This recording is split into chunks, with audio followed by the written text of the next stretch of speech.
Welcome, everyone. This is going to be the most fun, educational, entertaining session of the evening or the afternoon. I'm here with my friends Justin and Ben, and we're going to talk a little bit about performance, adventures, a little bit of everything that, especially this guy is responsible for making Tesla's an incredible machine. And I hope you enjoy it. So to start things off, because it was a little bit last minute for me, I have some questions that I'm going to cover with the guys. I'm going to start with you, Ben, first. First, introduce yourself. I'll do the same very soon for those of you that don't know me. Hey everyone, my name is Ben Schaffer. I have a business called Unplugged Performance. We also have a police side of the business called Upfit. And Justin? I'm Justin, bearded Tesla guy on social media and YouTube. Okay. And you both, you're from Florida, just like me, and Ben, you're local in California. So I have some questions for those of you that would like to learn a little bit more about the stuff that Ben does with Unplugged.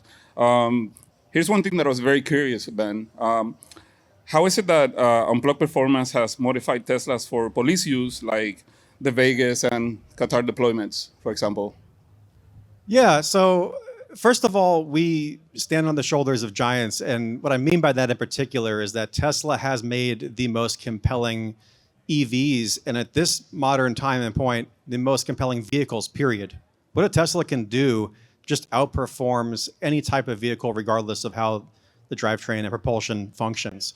So as it relates to police and upfit, what we're doing today is very similar to what we were trying to do in 2013. We started the aftermarket side of things for Tesla in 2013. At the time, no one understood what makes Tesla special from an enthusiast standpoint. Why would an event like this happen? It made no sense in 2013. They weren't happening like this. There wasn't Tesla Motorsports. There wasn't anything really other than just the infancy of an idea that EVs can become useful for something other than novelty. And that evolved over time, and now it's almost obvious. But for police and for defense, which is the areas that we're working on now, it feels like 2014 all over again, where the audience is adverse to change. They misunderstand what these cars can do. And at the same time, we have the benefit of knowing that they can outperform. So what we're doing with Las Vegas is super cool. We're building a fleet of 11 Cybertruck police cars. That's going to be really exciting. And these Cybertrucks can literally do many things that no other police vehicle can do. South Pasadena was a big first client where they did their entire fleet. We built the first EV police fleet, period, 20 Model 3s and Model Ys. They've shown a huge amount of savings. And there's a huge amount of just misinformation that we're fighting against step by step, just like it felt like being a Tesla owner in 2014. So, for example, there's a lot of misinformation that you need an EV tax credit, you need government intervention, subsidies to save money. A police car burns more than half of its fuel driving nowhere. So it makes absolutely no sense for any police car to not be an EV because you're just wasting taxpayer money. So part of our mission is to educate everyone in that category to move to EV, to move to Tesla, and we built an entire ecosystem around that. That's taken our business, myself, to Qatar to work on government contracts across the US and the defense industries. And the bottom line is police and defense need to move this direction because it's just a better solution. It's better for officer safety, it's better for taxpayer savings, it's better for the environment, it's better for performance. And I could talk to you for 10 more hours about why it's better, but it's super fun to do that. Yeah, so, and that's great. And that brings me to Justin, because Justin and I, along with a couple other people, Nancy and Gary, we went to the Arctic in our Cybertrucks last year, and we did not have a lot of modifications. Basically, they were stock trucks. But I wanted to ask Justin, what is it that you think, for example, made the Cybertruck so capable? What is it the thing that you enjoy the most about this platform that companies like Unplugged Performance are modifying, making even better? But what is your take on that aspect of the performance of the car from the factory, for example? Yeah, and I think that Ben kind of opened it up perfectly. The platform is just it's just well suited for this. There's so much you can do with this truck. And the possibilities are pretty limitless. It's bulletproof. The suspension on that truck is smoother than any other Tesla. I don't care what anybody says. It is butter smooth. But at the same time, you can drop it 8 inches of clearance. You can raise it 17 inches of clearance factory. Like, that's nuts to put it all together, despite what some people will tell you. It's unbelievably capable in its stock format off-road. And then you add some performance wheels and tires from our friends at Unplugged Performance, and there's nothing you can't climb with that truck. It's pretty wild. It is wild seeing a 7,000-pound truck go rock climbing, I can tell you that. Yeah, absolutely. And Ben, so going back to you, what are the performance updates that you specialize more, not just on the Cybertruck, but in general, on the fleet of vehicles that you modify? What is the most common? Because I know a lot of people like to do performance updates just for the looks because a lower car looks slick, but there's some people out there that are actually racing them. We have friends that do road racing, autocross events, and then there's the off-road stuff. Like, what is the most common denominator when it comes to modifications like that? Yeah, the vehicles are really well equipped from the factory, but the challenge that any car manufacturer has is they can't have that many variations. It becomes a nightmare. As a shareholder, I wouldn't want Tesla to have a 1,000 variations for all the different customer use cases. But that does leave certain people with a vehicle that is almost too standardized for their special, interests, whether it's motorsports or whether it's off-roading or otherwise. So there's always an opportunity to take a platform that has all the amazing attributes of full self-driving, low center of gravity, the best safety record, and then to do more with it. So we have a red Model 3 down there that our benchmark for that car was to run a lap as fast as the current generation Porsche GT3. And we were able to accomplish that with the car that's still street legal, that still has full self-driving, that has 4 doors, has 2 trunks. And we did that without adding horsepower. Traditionally in the aftermarket, you screw with the engine and all these things. In our case, we respect Tesla's ecosystem, so it still gets firmware updates, factory power, but we totally revamped the suspension, the brakes, the wheels, tires, aerodynamics to make a car that for less than $100,000 can win in competitive motorsports against cars that are much faster. Same thing with Pikes Peak. We won Pikes Peak in our category and broke the 10-minute mark with the stock powered Plaid. The point being, every Tesla has the potential to be modified and adjusted for a different use case. And we got to have a lot of fun thinking about what's the DNA of each vehicle and how do we make it perform at an even higher level. And thankfully, there's an audience like you guys out here that want to make the vehicle perform and inspire us to come up with new ideas. So, Justin, on that note, you and I are the same in the sense that we're always car guys from before the EVs, off-road cars, race cars. How do you compare what you have now with what you had before, and both on the track and on the road, as well as on a forest land, for example? All right. This is going to be a shocker, but don't judge me. I'm a diesel truck guy, and not anymore, but I do love, I've always loved trucks because there's so much you can do with them. I also love performance. My first car had a blown motor, and that was what I got. You build the motor, and now you have a car. So it's been fun from the point of experience, knowing the good and the bad of both worlds. But I will say this, as critical as I was of full self-driving in version 10, version 11, it was version 12 that turned everything for me. So regardless if I'm going off-roading or I'm trying to put it down on the track, I can't consider anything else after having version 12 and version 13 now of full self-driving. I can't. My dad is not allowed to like Teslas. And I gave him my Model Y for 2 months, and it was pretty wild how much he enjoyed that car. I think his comment to me when he's like, why don't I have a Tesla? So, yeah, I feel exactly the same. I used to race little 4-cylinder engine cars on the road course, some V8s on the drag strip. and going off road on Jeeps. And I don't know if I would ever be able to go back. It's just that good. How do you see the integration of Tesla EVs into a police fleet, say, in the coming next 5 years?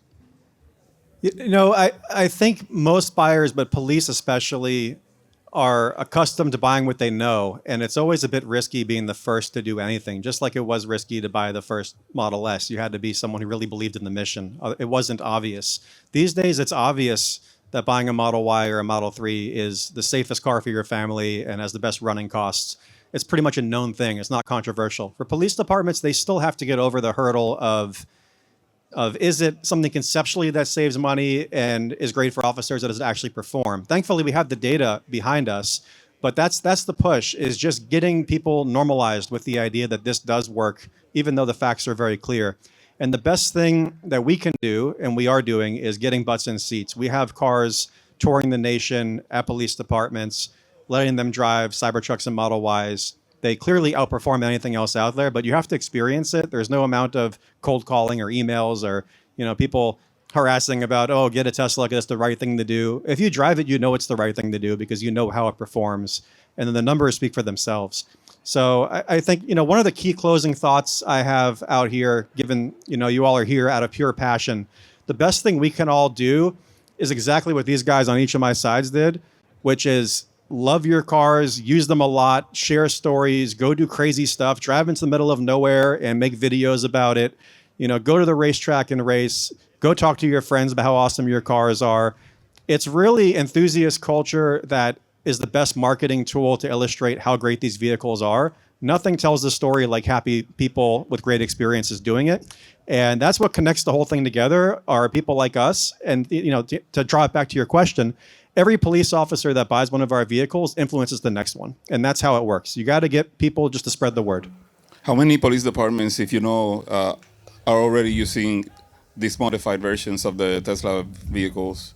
We directly we're talking with a couple hundred. How many that have deployed right now is somewhere in the neighborhood of 20 across the US. But what we find is that once we deliver vehicles to a certain region, not only do we start seeing other orders in the region, because it's all about de-risking. Everyone's afraid to make the first choice, but when their neighboring department has it and they hear all the good stories about it, then it spreads. It's a network effect. So the key things we look for are just populating a region, and then from there we see reorders. Most of our customers, buy a pilot program, 3-4 cars, love it, then buy 3-4 more, and that's how you start to see a tipping point happen. And that's what we're doing across the country. Excellent. And I'm guessing that you see the growth just keep exponentially going up, probably. I believe in it long term just because I know the numbers. I know how much fuel is wasted idling. Every police car you ever see on the side of the road is the engine running all the time. And that should just be inherently frustrating, either for the environment or as a taxpayer, to know those cars are running, because they can't have their communication systems go down. So why those cars are not EVs is just a really dumb problem that has to be solved. And we're pushing as hard as we can to solve it fast. So, Justin, yeah, that's great. That deserves applause for sure. So I wanted to ask Justin, because you and I have gone to hundreds of natural resource places, camping all over the continent. North America, we have hit almost every single corner, from east to west of Canada, north to south also. And the same thing in the U.S. What would you say, for example, is the next barrier that needs to be broken in order to be on par with vehicles with the same space that, for example, the Cybertruck is competing? Because I know the answer that I would give, in my opinion, would be mostly range is the only thing that I would love to have more, so I can carry a trailer if I want and not suffer anything, and because I don't have enough range, right? So what would be your take on that? It's a tough one. I have the same answer. It's range, but that's coming from somebody who uses my truck very differently than the average customer does. So the argument is that, if the average consumer is driving 60 miles a day, how big of a battery do they need? Especially in a space when you're talking about making it more affordable, right? I argue we just tipped over the affordability point just 2 years ago, right? A year ago, basically, which is fantastic. But Cost is still a big issue, and barriers to entry certainly. And we're about to see a new barrier to entry because we'd rather China do it than us. But the problem is, how do you keep costs down but still give? How do I give you a truck that has enough range and a good price that you just want to go to the grocery store and church or whatever, and me that same truck that I have enough range that I can pull 10,000 pounds, 200 miles at a time, because I don't want to deal with the charging situation. And that's really tough. I don't know how to solve that problem, but I suspect the problem is almost solved. I think as much flack as the 4680s got when all-wheel drive Model Y came out, I think it was like more of a proof of concept. And the stuff that's going on in that 4680, I don't think people realize how good it actually is. I was just doing updated numbers on my Cybertruck, about 50,000 miles. I've got something like 4% degradation. Like, that's crazy. My Model Y was, reasonable 15% or something, and it gets very shallow, but there's so little, and it's not an LFP battery. So, and that thing gets supercharged a lot. So, Yeah, I think the same thing. For those if anyone is wondering, because we're talking about driving a lot. A lot means I have almost 80,000 miles in my Cybertruck that's only a year old. And you cannot do that if you cannot drive far. I mean, we spend days on the road, sometimes months on the road, just living on the Cybertruck. And for the average person, it's more than enough. Affordability, like Justin was saying, I think is key to that. And the used market is looking really good very soon for a lot of people. Hopefully we get some new trucks that are a little bit more affordable. But in general, I think they're very capable vehicles. Like we've been, and we know we're preaching to the choir here, but it's true. We need to talk about it because there's a lot of misinformation out there.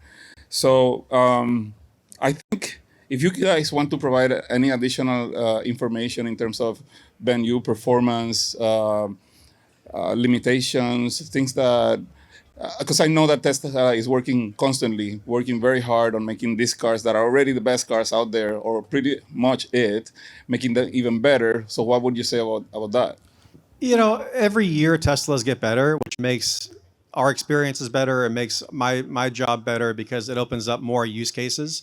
But I don't think you have to serve 100% of the market perfectly. I think it's totally okay if there are some customers who just aren't quite ready because they have an extreme use case. That's totally fine. There's enough of a market of people who just need to experience the benefits of an EV and the benefits of a Tesla to not get too caught up on a handful of use cases. For example, there's 18,000 police departments that we're going after, and top of the list is not California Highway Patrol because they have a lot more range needs than other departments do. But that doesn't mean that there's not an opportunity. There's a huge opportunity.